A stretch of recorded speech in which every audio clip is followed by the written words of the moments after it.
आकाशवाणी गोरखपुर से प्रादेशिक समाचार।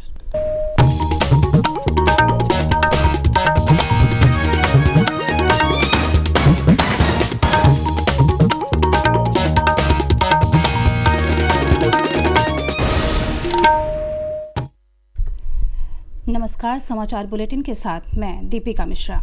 पहले मुख्य समाचार। विश्व सिकल सेल दिवस पर प्रधानमंत्री नरेंद्र मोदी ने कहा, इस बीमारी पर काबू पाने के लिए सरकार प्रतिबद्ध।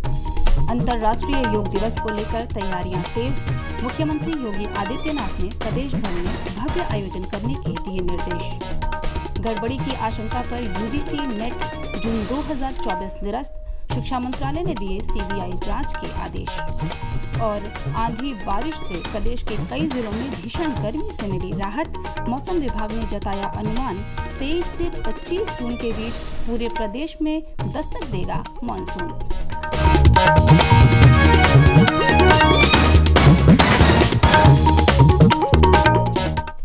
अब समाचार विस्तार से। विश्व सिकल सेल दिवस के मौके पर कल प्रधानमंत्री नरेंद्र मोदी ने कहा कि उनकी सरकार इस बीमारी पर काबू पाने के लिए प्रतिबद्ध है। राष्ट्रीय सिकल सेल एनीमिया उन्मूलन मिशन का उल्लेख करते हुए श्री मोदी ने कहा कि वे इस आनुवांशिक रक्त विकार के बारे में जागरूकता पैदा करने जैसे अन्य पहलुओं पर भी काम कर रहे हैं। सिकल सेल रोग शरीर में रक्त को प्रभावित करने वाली बीमारी है। इस बीमारी के कारण रक्त कोशिकाओं के भीतर हीमोग्लोबिन का स्तर प्रभावित होने लगता है। लखनऊ के एसजीपीजीआई के हेमेटोलॉजी विभाग में associate professor doctor Sanjeev Yadav ने सिकल सेल रोग पर जानकारी देते हुए कहा कि भारत के ग्रामीण और आदिवासी इलाकों में इस बीमारी का प्रभाव ज्यादा देखा जाता है। इससे बचाव के लिए जागरूकता जरूरी है। सिकल सेल डे सबसे कॉमन जेनेटिक रक्त संबंधी बीमारी है और India second largest number of sickle cell patient की कंट्री है, जिसमें कि मेनली ट्राइबल पॉपुलेशन में ज्यादा है। इस बीमारी को खत्म करने का सरकार ने 2047 तक संकल्प लिया है और इसके लिए बीमारी के अवेयरनेस की बहुत जरूरत है। सिकल सेल में यूजुअली पेशेंट्स जो होते हैं उनको जॉइंट्स में पेन होना स्टार्ट होता है। इस चीज को हम वैसो ओक्लूसिव क्राइसिस बोलते हैं। आगे चल के उनके बाकी ऑर्गन्स भी धीरे धीरे अफेक्ट होने लगते हैं, स्पेशली किडनी की प्रॉब्लम, जॉइंट्स की प्रॉब्लम एंड आंखों की प्रॉब्लम सबसे कॉमन होती है।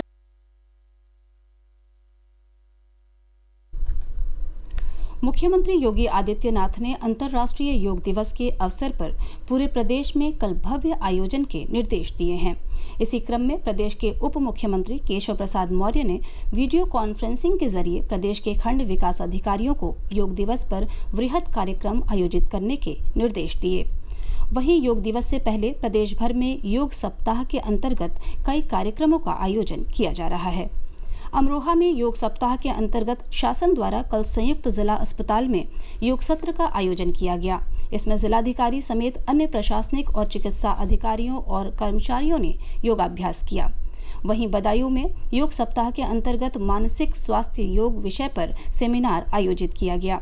फतेहपुर में अंतर्राष्ट्रीय योग दिवस पर माध्यमिक शिक्षा विभाग की ओर से 409 इंटर कॉलेज और लगभग 76 डिग्री कॉलेजों में योगाभ्यास कराया जा रहा है। गोरखपुर के गोरखनाथ मंदिर में भी योग सप्ताह के तहत कार्यक्रम आयोजित किए जा रहे हैं। हमारे विभिन्न प्रतिनिधियों ने योग दिवस के अवसर पर योग प्रशिक्षकों से बात की और योग से होने वाले लाभ के बारे में जानकारी ली।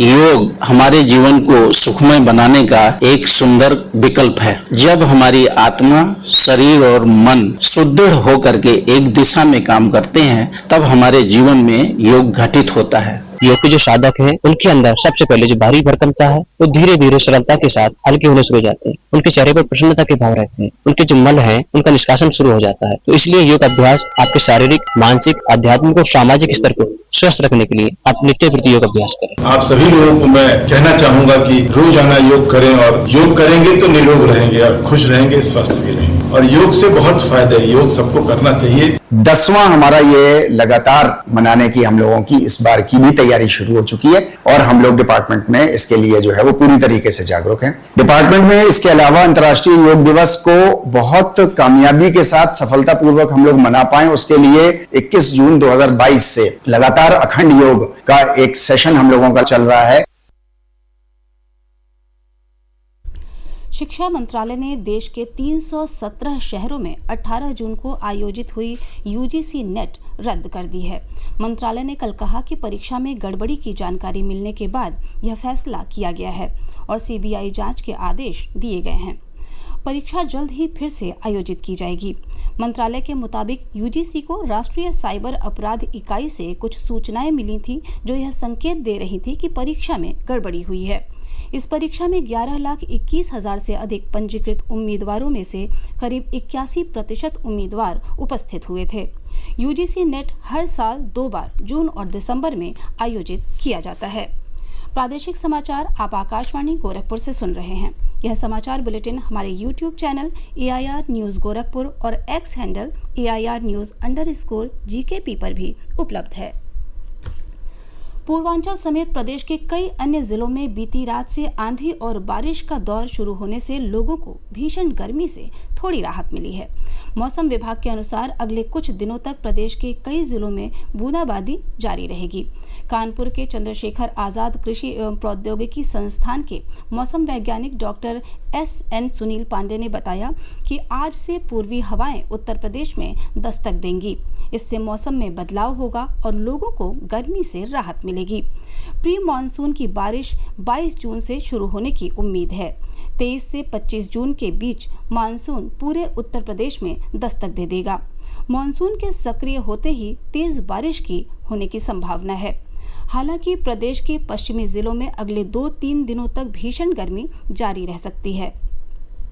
लखनऊ मौसम केंद्र की ओर से दी गई जानकारी के मुताबिक लखनऊ, बाराबंकी, हरदोई, कानपुर शहर, कानपुर देहात, लखीमपुर खीरी, झांसी, आगरा समेत कई इलाकों में अगले 3 दिनों तक हीट वेव का कहर जारी रहेगा। अधिकतम तापमान 40 से 46 डिग्री सेल्सियस के बीच रह सकता है, जबकि न्यूनतम तापमान 30 से 32 डिग्री सेल्सियस के बीच रहने का पूर्वानुमान है। नागरिक उड्डयन महानिदेशालय ने अयोध्या के महर्षि वाल्मीकि एयरपोर्ट का लाइसेंस 4.5 वर्ष के लिए बढ़ा दिया है।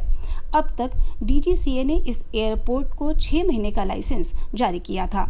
एयरपोर्ट के निदेशक विनोद कुमार ने जानकारी दी कि अब भी रोजाना लगभग 4,000 यात्री इस एयरपोर्ट से आवागमन कर रहे हैं।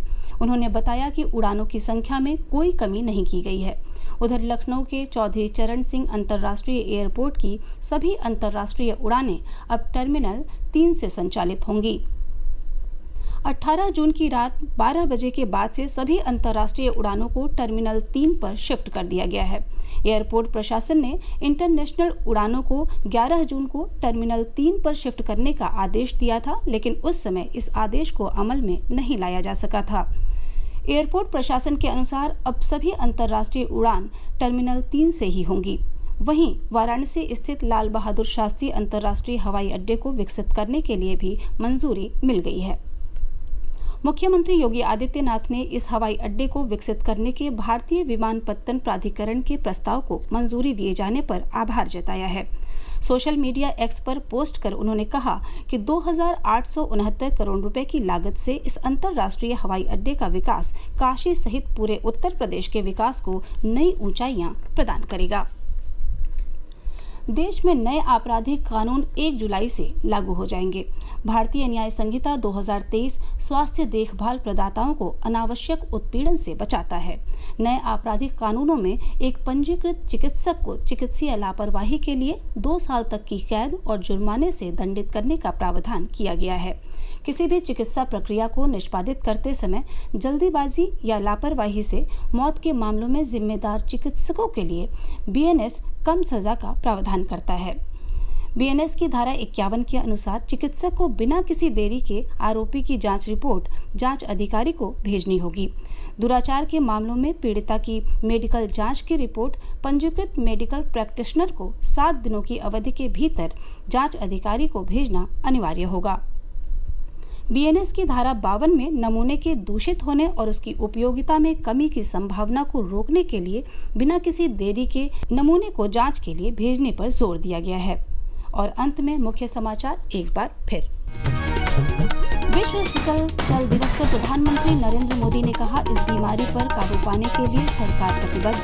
अंतर्राष्ट्रीय योग दिवस को लेकर तैयारियां तेज। मुख्यमंत्री योगी आदित्यनाथ ने प्रदेश भर में भव्य आयोजन करने के दिए निर्देश। निर्देश। गड़बड़ी की आशंका पर यूजीसी नेट जून 2024 निरस्त, शिक्षा मंत्रालय ने दिए सीबीआई जांच के आदेश। और आंधी बारिश से प्रदेश के कई जिलों में भीषण गर्मी से मिली राहत, मौसम विभाग ने जताया अनुमान 23 से 25 जून के बीच पूरे प्रदेश में दस्तक देगा मॉनसून। इसी के साथ प्रादेशिक समाचारों का यह बुलेटिन समाप्त हुआ।